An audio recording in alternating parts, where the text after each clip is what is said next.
everyone, welcome to my channel. For this video, I'm going to make the 3 emoji challenge. In this challenge, I'm going to combine 3 emojis given by Miss Ceci Concordia into one. We have a girl, a butterfly, and a sunflower. Anyway, I am not a professional. Everything I will tell you in this video were all based on experience. First, I'm going to do the sketching. I'm going to use hard tip pen and lower its opacity. So in sketching, you don't need to worry about the details. You don't need to be accurate. Just keep loose. I'm kind of worried that it doesn't look symmetrical, so what I did is that I mirrored the layer and did some adjustments. Now for the skin tone, I picked a default skin tone color and used it as the base color. In shading the skin tone, I used light to dark technique. I applied the lighter color first until it gets darker, and made sure that I leave light spots. After that, I used a blurring tool using felt tip soft and blend them all together. If you will be doing the shading, I recommend you to take it slowly to get a better result.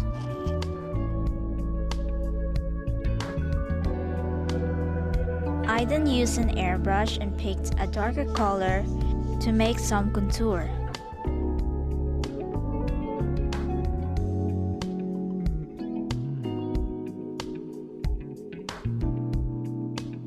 Continue the process until it gets darker. By doing so, it will slowly define some parts in a smooth way. You can alternately adjust the opacity of the brush to control the intensity of color you are applying. I also use a variety of brushes like airbrush and soft tip pen to make definitions. You can alternately use them and adjust the opacity regularly to achieve the shape that you wanted.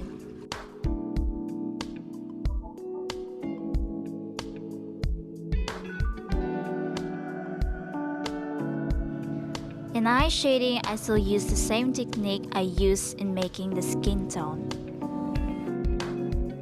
A light base color and a dark shade of gray for the shadow.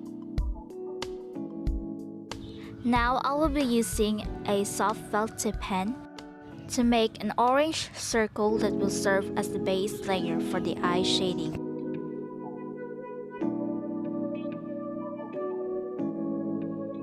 In shading the eye, I usually use a selection tool. With it, it will be easier for me to keep all the work in one place, avoiding a lot of mess. For the eye details, I use a soft dip pen and an airbrush to darken some areas, as well as the highlighting. For shading, I recommend you to regularly check your layers to avoid a lot of mistakes. Add more highlights using soft tip pen and an airbrush. For highlighting, please do not forget to adjust the size and the opacity of the brush for you to not overdo the highlights. Again, regularly check the layers.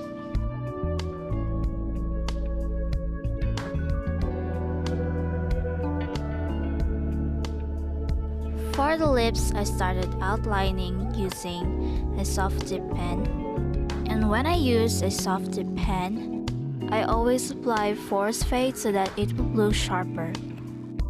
For blending, I use a blurring tool and blurred some parts of the outline as well. And when I started adding some dark shades, I would just lower the opacity of the soft tip pen.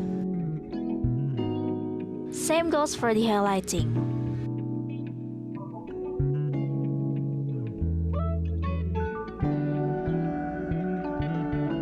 I will do the rest of the skin tone. Again, for the skin tone, I always use a light to dark technique.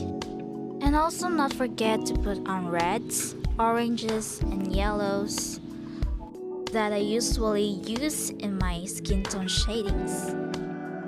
Also, these colors helps me to make my artwork lively. Now let us continue building colors. Right now, I'm slowly darkening the sides to make the shape of the face more visible. And continue my way to make it darker. After adding the darker shades, I adjusted it a bit and added some light colors. Now it doesn't look flat. Now on a different layer, I added some freckles using felt tip soft and then lowered the opacity of the layer. For the lower portion, I started shading again by adding some browns and dark brown for the shadow. Blend it again using the blurring tool. After that, I cleaned all the mess and this is now the result. So I have to make some adjustments on the shading because I find it way too dark. And then finally added the ears using the same process.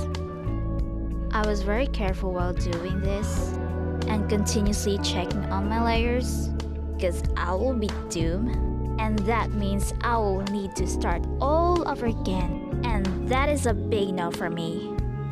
And for the fun part, using a hard dip pen with a force fade, I'll be working now for the hair. Working with it, I always lower the opacity of the brush because for me it gives that illusion of additional hair strands. To start the shading, I only use two colors, medium color and a dark one, on different layers. I had to place the medium color and the dark color alternately to emphasize the detail of the hair. The process just goes on repeatedly. After that, I clean layer by layer to expose the parts that were covered by the hair. Now using a deep and soft and a darker color, I started shading the darker parts of the hair. When I started shading, I always made sure to adjust the opacity and the size of the brush so I can achieve a more realistic look and to avoid looking flat. So guys, please bear with my voice and my grammar because I'm not fluent in English.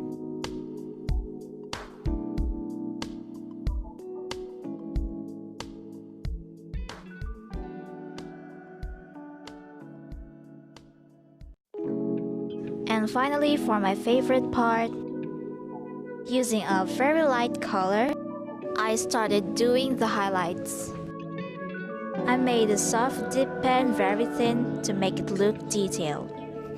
Using these pens, I always not forget to apply force fade on it. Using the same brush and a darker shade, I did the lash and the eyebrow details.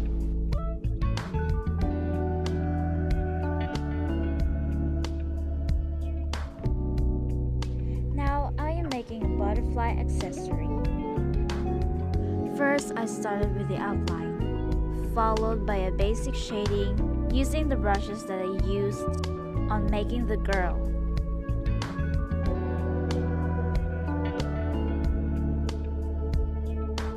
So I decided to put it on the girl's head as an accessory, and then lowered each layer's opacity and erased some parts of the tips and darkened them.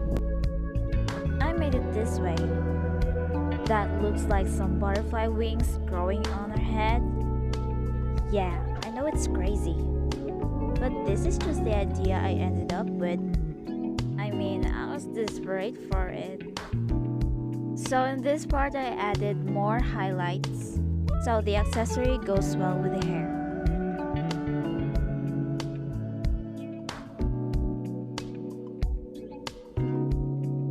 After that, I made a cartoony sticker like sunflower.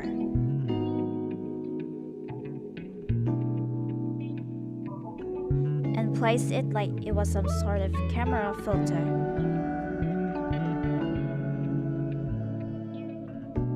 And also added a drop shadow. I also made a tattoo between her neck and her shoulder using a hard dip pen. I also added a drop shadow, which you can find in the filters, to make it look like a fresh tattoo. Finally, the background and